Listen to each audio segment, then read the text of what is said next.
Oi, pessoal. Então, para a gente fechar essa primeira sequência de vídeos, vamos falar um pouquinho do artigo. O artigo que vocês ficharam, né? O artigo que foi desenvolvido pelo grupo de pesquisa, né? Vou passar a maioria dos artigos para vocês que foram desenvolvidos e que eu tive participação, que a professora Davis teve participação também.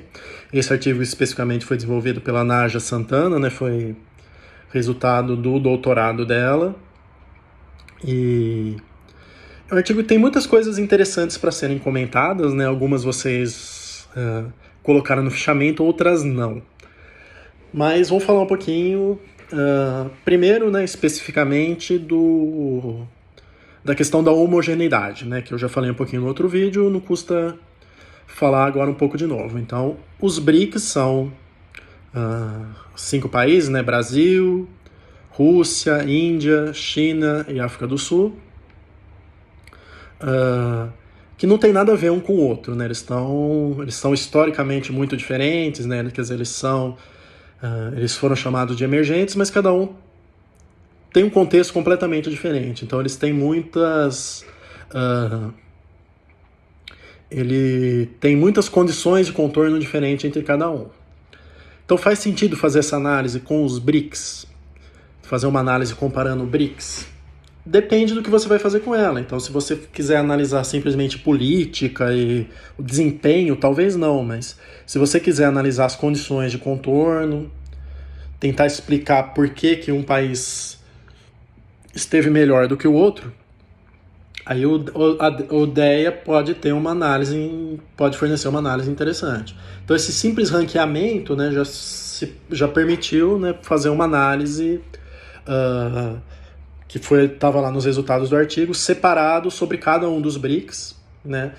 E vamos dizer assim, que a ideia ele não dá respostas, né, de por que um país é melhor ou pior, por que ele é bom ou por que ele é ruim.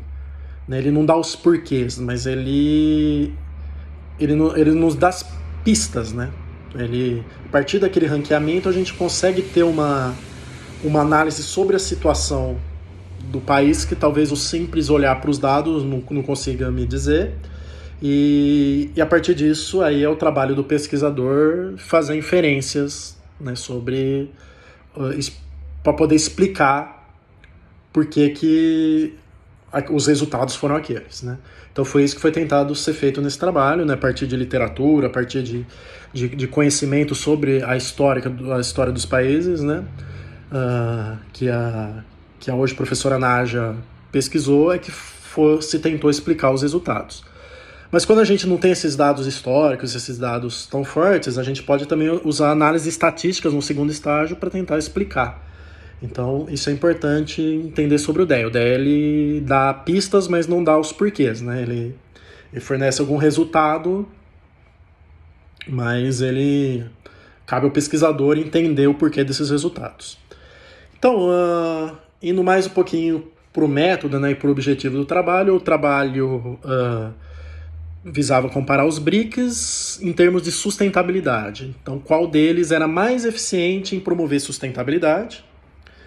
E se utilizou o modelo de função-produção clássico, né, que função-produção é basicamente capital e trabalho gerando alguma coisa. Então tinha uma variável de capital, formação bruta de capital, uma variável de trabalho, que é a questão da população empregada, e também tinha uma variável de inovação tecnológica, né, que é a questão dos gastos em P&D. E alguém até perguntou no fichamento se poderia se determinar uma medida única de sustentabilidade, né? Então, colocar 3 outputs, os outputs econômico, ambiental e social, no único índice. Poderia. Então, a gente poderia ter um índice de eficiência de sustentabilidade como essas variáveis, né, de capital, trabalho e inovação tecnológica geram essas 3 dimensões, tudo isso no índice só. Isso poderia ser feito, mas isso teria 2 problemas. O primeiro problema é que, para o número de países que a gente tinha, talvez esse índice teria variáveis demais, e isso é um comentário importante desse artigo, né, que talvez vá aparecer em outros artigos, é que a gente tem que ter um número de unidades comparadas que seja pelo menos o dobro ou o triplo da soma do número de inputs e de outputs. Essa é uma recomendação que a maior parte dos autores fazem. É uma recomendação empírica, né? Não tenho nenhuma teoria por trás disso, mas vamos dizer, as boas práticas da DEA recomendam isso, recomendam que o número de unidades seja pelo menos o triplo do número de inputs somado com o número de outputs. Então, se a gente tivesse um índice único de sustentabilidade, talvez a gente não tivesse unidades suficientes. Mas o outro problema, o principal problema, é que quando a gente faz análises separadas por social, ambiental e econômico, a gente pode fazer inferências, né, sobre a situação de cada país nessas 3 dimensões, que se a gente fizesse um índice conjunto, a gente não teria. Quer dizer, a gente teria um índice agregado, mas e ele daria o modelo daria o peso mais vantajoso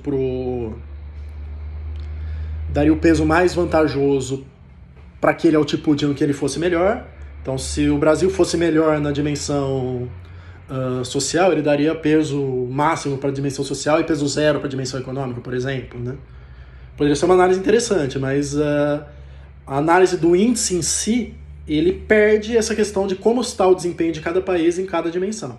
Então, fazer análise separada vai me dar essa visão do desempenho do país em cada dimensão separada, que se eu tivesse um índice em conjunto, eu não teria isso. O que não significa que eu não pudesse também fazer análise conjunta e separada, e analisar os pesos, tudo isso dá informações ricas. Então, mas é lógico que isso come espaço do artigo. O artigo sempre tem palavras, tem um número de palavras limitado. Então, a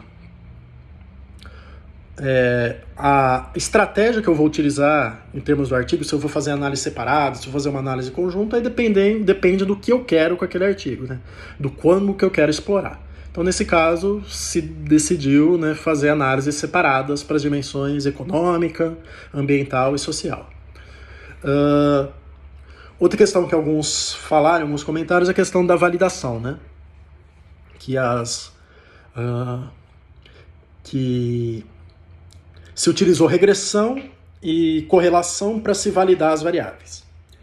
Então isso acho que não está tão explícito no artigo, acho que vale a pena um comentário, que é o seguinte: é importante que, quando a gente está falando de eficiência, né, se a gente está falando de índice composto ou de multicritério, isso já muda o sentido. Mas quando a gente está falando de eficiência, é importante que os inputs gerem os outputs. Então, se não tiver uma relação de causa e efeito entre inputs e outputs, não tem como a gente falar de eficiência, não faz sentido. Mas, novamente, eu repito, a DEA não serve só para determinar a eficiência. Mas se a gente estiver falando de eficiência, tem que ter uma relação causa e efeito entre inputs e outputs. Apesar de ter uma relação teórica óbvia, né, que é qualquer função produção é capital e trabalho gerando econômico, ambiental, social, uma geração óbvia, a gente pode também usar regressões, né, para validar isso empiricamente. E no caso, quando se utilizou a regressão, uma coisa interessante, né, se vocês forem na tabela 1 do artigo, uma coisa interessante é que para o econômico, capital, trabalho e inovações são importantes. Para o social, capital, trabalho e inovações são importantes. Mas para o ambiental, só capital e inovação é importante. Trabalho não tem uma correlação importante com a dimensão ambiental. Então é melhor a gente tirar essa variável do modelo. Então a gente tem uma medida de eficiência mais real, né, já que a gente está eliminando uma variável que não contribui para gerar aquele output. Então, por isso que a gente faz análise de regressão, né, para a gente ver se tem essa relação de causa e efeito entre inputs e outputs. E análise de correlação a gente faz para ver redundâncias. Então talvez se a gente tiver dois outputs muito correlacionados, ou dois inputs muito relacionados, às vezes é melhor a gente tirar um deles, né, e ficar só com um, já que os dois estão medindo a mesma coisa. Então, mas não tem uma regra assim de quanto que seria essa correlação que permitiria a gente eliminar. Então não existe essa regra, mas é uma análise, vamos dizer assim, que é interessante de ser feita no artigo, essa análise de correlação, para a gente eliminar as redundâncias. Então acho que isso vai aparecer em outros artigos e eu acho que eu vou comentar isso mais vezes daqui para frente. Outra questão, né, é que esse artigo ele tem coisas que vocês ainda não... que a gente vai trabalhar na disciplina mais à frente, né? Então, é o modelo BCC, não é o modelo CCE que a gente viu, né? E por que modelo BCC, né? Porque não é proporcional, não é... Quer dizer, conforme eu aumento capital, trabalho e inovação tecnológica, eu não aumento o meu... a minha economia, os meus gastos, o meu desempenho social e o meu desempenho ambiental na mesma proporção. Na verdade, geralmente eu começo aumentando no ritmo bem alto, que eu chamo de retorno crescente de escala, depois dá uma estabilização e depois eu preciso aumentar muito esses inputs para gerar cada vez mais outputs, porque cada vez mais questões sociais, ambientais e sociais. Econômicas, ambientais e sociais. Então, o modelo de retornos variáveis de escala modela melhor esse problema, né? Então, o modelo BCC, que a gente vai ver mais detalhadamente na segunda aula, é um modelo melhor. E se utilizou também o modelo de fronteira invertida, que é o modelo de desempate, né? É uma das coisas que lá na aula do CCR eu comentei que um dos problemas dos modelos DEA do modelo CCR é que ele gera muitos empates e o modelo BCC gera mais empates ainda. Tá? Isso pode ser um problema, principalmente quando eu tenho poucas unidades comparadas, como esse caso desse artigo. Então pode ser necessário um modelo de desempate. Um dos modelos de desempate que existem, que foram propostos, é o modelo de fronteira invertida que foi utilizado nesse artigo, né? Mas a gente vai detalhar mais ele daqui mais para frente, né? Mas só dando o gancho, né, que foi utilizado esse modelo para desempatar. E também esse modelo lida com o tempo, né? Então eu tenho o desempenho dos países em diferentes anos e a gente vai ver que lidar com o tempo no DEA é um problema, porque como o DEA é um modelo de eficiência relativa, se eu gerar uma fronteira de eficiência para cada ano, eu não vou conseguir ter acompanhar a evolução de cada país. Então, o melhor modelo para se trabalhar é com esse modelo de janelas, né, de análise de janelas, que também a gente vai aprender mais detalhadamente à frente. Então, acho que era isso, assim, o principal que eu tinha que comentar em termos metodológicos desse artigo, né? Não vou falar muito dos resultados, né, mas é interessante que foi gerado rankings